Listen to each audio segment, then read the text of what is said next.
নির্বাচনকে নিয়ে নানা রকম শর্ত দিয়ে যাচ্ছিল জামায়াতে ইসলামী। নানা রকম সংস্কার, বিচার, এনসিপি যা দেয় একই লাইনে তারা দিচ্ছিলেন। আইন শৃঙ্খলার অবস্থা ভালো না, কিন্তু সাম্প্রতিক সময়ে আমাদের সংসদ নির্বাচনে আমাদের দুটো হাউস হলে যেটা লোয়ার হাউস হবে সেটায় পিআর বা প্রপোর্শনাল রিপ্রেজেন্টেশন দিতে হবে, এরকম একটা দাবিতে বেশ কঠোর আন্দোলন তৈরি করছে জামায়াত ইসলামী। দীর্ঘদিন থেকে বলছি জামায়াত মূলত বিএনপিকে চাপের মধ্যে রাখতে চায় এবং বিএনপির কাছে কিছু ল্যাভারেজ চায়। কি চায় সেটাও বলেছি। সম্প্রতি একজন মানুষ যারা মুজিবুর রহমান মঞ্জু, এবি পার্টির সভাপতি, তিনি একটা মন্তব্য করেছেন, সেটা খুবই এর পক্ষে যায়। এখন প্রশ্ন হতে পারে যে যারা মঞ্জুর মন্তব্যকে এত গুরুত্ব দিয়ে দেখার কি আছে, উনি কি মন্তব্য করেছে আমরা শুনবো। আমরা প্রাথমিকভাবে যদি বলি সেটা হচ্ছে তিনি একসময় ছাত্র শিবিরের সভাপতি ছিলেন এবং খুব স্বাভাবিকভাবে যেটা হয় তিনি এই দলের অনেকের সাথেই এখন অনেক কানেক্টেড। তার সময় যারা ছাত্র শিবিরে ছিলেন বা এই সময় জামায়াতে ছিলেন অনেকেই এখন অনেক উঁচু পদে আছেন এবং উনি খুবই কানেক্টেড মানুষ। উনি শুধু জামায়াত ইসলামের কথা বলছি না, সবার সাথে উনি খুবই কানেক্টেড মানুষ। ওনার অসম্ভব দুর্দান্ত ক্ষমতা আছে সবার সাথে কানেক্টেড থাকার।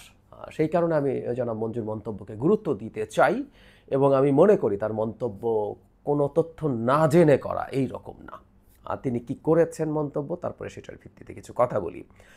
সমকালের হেডলাইন হচ্ছে নির্বাচনে বিএনপি জামায়াতকে জোটের পরামর্শ মঞ্জুর।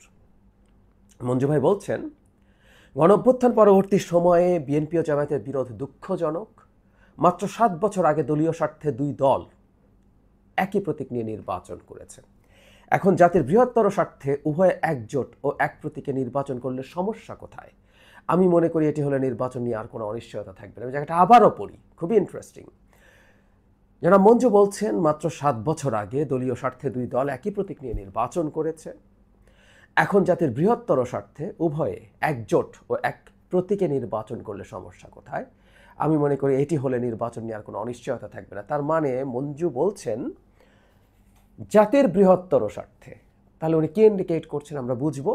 আর যদি এটা হয় মানে এক প্রতীকে, উনি 7 বছর আগের কথা বলছেন, 2018 সালে জামায়াতের যেহেতু নিবন্ধন ছিল না, সেই নির্বাচনে বিএনপি জামায়াতকে যেই প্রতীক মানে সিটগুলো দিয়েছিল সেখানে জামায়াত ধানের শীষ নিয়ে নির্বাচন করেছিল। তো তিনি বলছেন যে এটা হলে নির্বাচন নিয়ে আর কোনো অনিশ্চয়তা থাকবে না। তারপরে যে অনিশ্চয়তাগুলো হচ্ছে যারা মঞ্জু অন্তত মনে করছেন সেগুলো মূলত জামায়াতে ইসলামীকে নিয়ে বিএনপি নির্বাচন করছে না, সেই কারণে হচ্ছে। Very clear interpretation. এবং এটা জাতির বৃহত্তর স্বার্থে হতে হবে। জাতির বৃহত্তর স্বার্থ মানে কি? মানে হচ্ছে নির্বাচনকে কেন্দ্র করে যাতে একটা অনিশ্চয়তা তৈরি হয়, সেই অনিশ্চয়তার কে কেন্দ্র করে এনিথিং ক্যান হ্যাপেন। মানে কী হবে না হবে আমরা সত্যিই জানি না। এই তত্ত্বাবধায়ক সরকার থাকবে কি থাকবে না, এটা এক্সটেন্ড করবে কি করবে না, মিলিটারি শাসন চলে আসবে নাকি আমরা সংঘাতের মধ্যে ঢুকে যাব, কেউ কেউ গৃহযুদ্ধের অনুমান করছেন। তো সব কিছু থেমে যাবে, ঠিক হয়ে যাবে যদি বিএনপি কাজটা করে। এটা হচ্ছে যেন মঞ্জুর বক্তব্যের মোদ্দা কথা। এখন খুব স্বাভাবিকভাবে এই প্রশ্ন কেউ করবেন, বিএনপি কি তার জাতির এই বৃহত্তর স্বার্থে কাজটা কেন করবে না? আমি যারা মঞ্জুর এই মন্তব্যটাকে খুবই সিরিয়াসলি নিতে চাই। ওই যে শুরুতেই বলেছি তিনি অত্যন্ত কানেক্টেড মানুষ, জামায়াত তো বটেই, বিভিন্ন দল বিভিন্ন মানুষের সাথে তার অসাধারণ যোগাযোগ আছে। তার সাথে দেখা হলে আমি ফান করে ওনাকে এইগুলো নিয়ে খোঁচাও দিই। যাই হোক, উনি খুবই জানেন বোঝেন। তার মানে উনি যে মন্তব্যটা করছেন আমি এটা ধরে নিতে চাই উনি জামায়াতের অবস্থান জানেন, জেনেই এটা করেছেন। কিছুদিন আগে মানে বেশ কিছুদিন হবে আগে একটা খালেদ মহিউদ্দিনের সাথে একটা শোতে আমি একসাথে ছিলাম।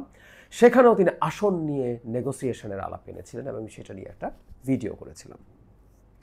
আমার কাছে খুব সিরিয়াসলি মনে হয়েছে একটা কথা, এই যে ডাকসুতে ইভেন জয়ের পরও জামায়াত জাতীয় নির্বাচন নিয়ে ভীষণ ভয়ে আছে। মানে ভয়টা কি? ভয়টা হচ্ছে তারা ইচ্ছায় হোক অনিচ্ছায় হোক অন্তত তারা একটা পারসেপশন তৈরি করতে চেয়েছেন। এই পারসেপশনটা কাজ করে যে জামায়াত একটা বিরাট রাজনৈতিক দল হয়ে গেছে। আমরা খেয়াল করবো অনলাইনে তাদের অসাধারণ একটা ইকোসিস্টেম আছে, এর কাছে ধারেরও কারো নেই। সেখানে পোল, সেখানে কমেন্ট, যে কোনো জায়গায় জামাতের বিরুদ্ধে কেউ কিছু বললে এমনভাবে রিয়াকশান হয়, বিপক্ষে গেলে হাহা রিয়াকশান প্রিভেইল করে, আর জামাতের পক্ষে গেলে সেখানে অসাধারণ পজিটিভ রিয়াকশনস আসে। পোল হলে নির্বাচনে কে জিতবে, বিএনপি দ্বিগুণ তিনগুণ ভোট পেয়ে জামায়াত ইসলামী জিতে যায়। ফলে আমরা যেহেতু সোশ্যাল মিডিয়া বাবলে অনেকে বিশ্বাস করা শুরু করে দিয়েছি, আমাদের এডুকেটেড মিডল ক্লাসের মধ্যে, এমনকি যারা জামাত সমর্থক নন, নিতান্ত মধ্যপন্থী, মধ্যবাম বা বাম ঘরানার মানুষেরও এক ধরনের ইলিউশন তৈরি হয়েছে যে জামাত বিরাট শক্তিতে পরিণত হয়েছে। আমার সাথে অনেকে এই ডিবেট করেন যে জামাত এবার 70-80টা সিট পেয়ে যাবে। এখানেই সংকটটা তৈরি হয়েছে এবং এই সংকটটা জামায়াত নিজে তৈরি করেছে। যখন জামায়াত সম্পর্কে এই তথ্যটা মানুষের মাথায় ঢুকে গেছে, সেই জামাত যদি 15টা সিট পায়, টেনে টুনে 20টা, আরও বাড়িয়ে 25টা, সেই জামায়াত কি আর রাজনীতি করতে পারবে? জামাতের প্রপোর্শনাল রিপ্রেজেন্টেশন চাওয়ার একটা বড় কারণ হয়তো তারা ভাবছে ভোট পেলে এটা হবে। কেউ কেউ মনে করেন এটা ঠিক, জামাতের পপুলার ভোটের যে পার্সেন্টেজ হবে সেটা হলে তার সিটের সংখ্যা বেশি হবে, কিন্তু জামাত এটা করতে চায় বলে আমি মনে করি না। জামাত খুব চাপ দেওয়ার জন্য কাজটা করে, কিন্তু এটাও ফ্যাক্ট ফার্স্ট ফার্স্ট দ্য পোস্টে জামাতের পপুলার ভোটের পার্সেন্টেজ বাড়লেও সিটের সংখ্যা খুব বেশি বাড়বে না। একটা সিটে জামাতে যদি 25,000 ভোট থাকে, সেখানে 50,000 হলেই বাকি, 50,000 ভোট হবে হয়তো, কিন্তু তারা জিতবেন না। সুতরাং তারা জানেন তারা কেমন রেজাল্ট করতে যাচ্ছেন। এটা জামাতের ভবিষ্যৎ রাজনীতিকেই বিরাট প্রশ্নের মুখে ফেলে দেবে। সেই কারণেই জামায়াত আসলে ছাড় চায়। এখন ছাড় কিভাবে হতে পারে? একটা হলো আমিরামি নির্বাচন, বিএনপি ওখানে ক্যান্ডিডেট দেবে না, কিন্তু সরাসরি জোটও হবে না। কিন্তু মঞ্জু ভাই একটা অদ্ভুত আলাপ আনছেন, সেটা হলো জোট করে নির্বাচন করলে কি হবে। প্রথম কথাটা হচ্ছে জামাতের সাথে জোট কেন করতে হবে? জামাতের আসলে গুরুত্ব বিএনপির কাছে যা ছিল, আমি অনেকদিন আগে একটা ভিডিও করেছি, জামাতের ওই গুরুত্ব আর বিএনপির কাছে নাই। জামাত গুরুত্বপূর্ণ হয়ে ওঠে যখন বিএনপির সাথে আওয়ামী লীগ থাকে এবং তাদের মধ্যে একটা কঠোর কম্পিটিশন থাকে। এমনকি এবার আওয়ামী লীগও যদি থাকতো, বিএনপির জামায়াতকে প্রয়োজন ছিল না। মানে কেন জামায়াতকে প্রয়োজন? বিএনপি আওয়ামী লীগের যথেষ্ট কঠোর কম্পিটিশন যখন হয়, অন্তত 100-র মতো সিট আছে যেখানে জামাতের 25-30 হাজার ভোট ওদের থাকেই, কিছু জায়গায় অনেক ভালো আছে, অ্যাভারেজ 20-25 হাজার 30 হাজার ভোট যদি থাকে, সেটার একটা বিরাট ইম্প্যাক্ট পড়ে। সুতরাং জামাতকে যদি সাথে রাখা হয় তাহলে আওয়ামী লীগের সাথে কম্পিটিশনে ভালো করা যাবে, এই পারসেপশন আছে। এবং 2001 সালে বিএনপির বেনিফিট পেয়েছিল, যদিও আমি মনে করি পরবর্তীতে জামাতকে সাথে রাখা বিএনপির জন্য ডিজাস্টার ছিল, কারণ যে পার্সেন্টেজে জামাতের ভোট বিএনপির সাথে যোগ হয়েছে, তার চেয়ে বেশি তরুণ ভোটাররা জামায়াত সাথে থাকার কারণে বিএনপিকে ত্যাগ করেছে। আর ইন্টারন্যাশনাল ইম্প্যাক্ট, 9/11 পরবর্তী গ্লোবাল ইম্প্যাক্টের কথা বাদই যদি দিই, তো ফলে জামাতকে ওই সময় লাগতো, জামাতকে এখন কেন জোটে নিতে হবে?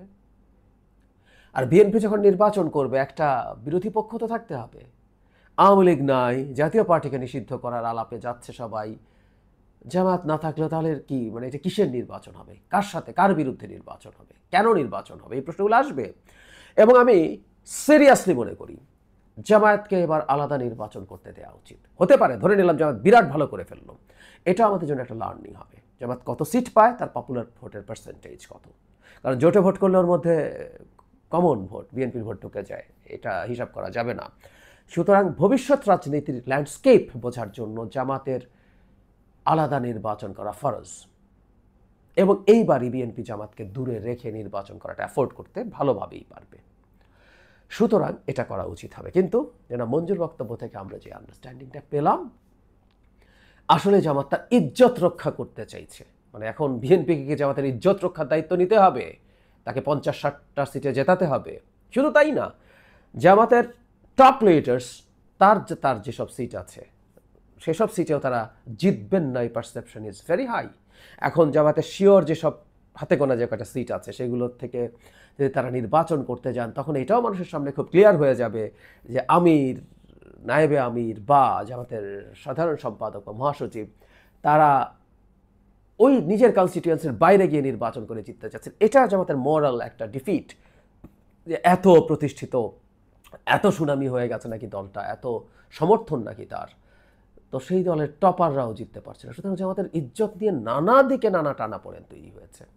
এখন প্রশ্ন হচ্ছে বিএনপিকে ইজ্জত রক্ষা করতে হবে কেন? কারণ নাহলে জামাত অ্যানার্কি করবে, নির্বাচন হতে দেবে না। এই ঠ্যাক কোট অ্যান্ড কোট, এই ঠ্যাকটাই আসলে বিএনপিকে জামাত দিচ্ছে। আমি নির্বাচন হতেই দেবো না, আমি খেতে না পারলে আমি তোমাকে খেতে দেবো না। ব্যাপারগুলো এই রকম, খুব কথ্য ভাষায় বললাম, আমাকে যেতে দিতে হবে, না হলে হবে না। দীর্ঘদিন থেকে যা যা চলছিল, যা যা অনুমান করছিলাম, ঘটনা আদতে সেটাই। আমি মনে করি মঞ্জু ভাইয়ের এই মন্তব্য সেটাকে খুব ক্লিয়ারলি আমাদের সামনে আবার প্রমাণ করে। তিনি হয়তো সদুদ্দেশ্য থেকেই বলেছেন, এই ধরনের পরিস্থিতিতে একটা কেওসের দিকে, একটা অ্যানার্কির দিকে যদি আমরা না গিয়ে এটাকে অ্যাভয়েড করতে পারি, তাহলে তার কাছে হয়তো এটা ভালো বলে মনে হয়েছে। কিন্তু বাংলাদেশের ভবিষ্যৎ গণতান্ত্রিক পদ্ধতি, গণতান্ত্রিক যে অগ্রযাত্রা, তার জন্য এটা অত্যন্ত নেগেটিভ একটা পদক্ষেপ হবে। জামায়াতের উচিত হবে একা নির্বাচন করা, সেটা খারাপ হলে খারাপ, ভালো হলে ভালো। তাদের বোঝা উচিত, বিএনপির বোঝা উচিত, অন্য রাজনৈতিক দলের বোঝা উচিত, জনগণের বোঝা উচিত, প্রত্যেকের বোঝা উচিত। এবং আমি ব্যক্তিগতভাবে মনে করি জামাত যেটা চাইছে, যদি পারে ইসলামী একটা জোট করার জন্য, তারা সেটা করে দাঁড়াক। কেউ কেউ মনে করে এটা বিএনপির জন্য কঠিন হবে, খারাপ হবে। যদি বিএনপির জন্য খারাপ হয় তাহলে আবার জোট টোটের আলাপ কেন আসবে? বিএনপির জন্য এটা খারাপ হবে না।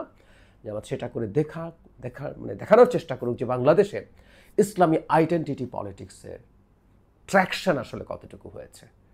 আমরা এটা আসলে দেখতে চাই।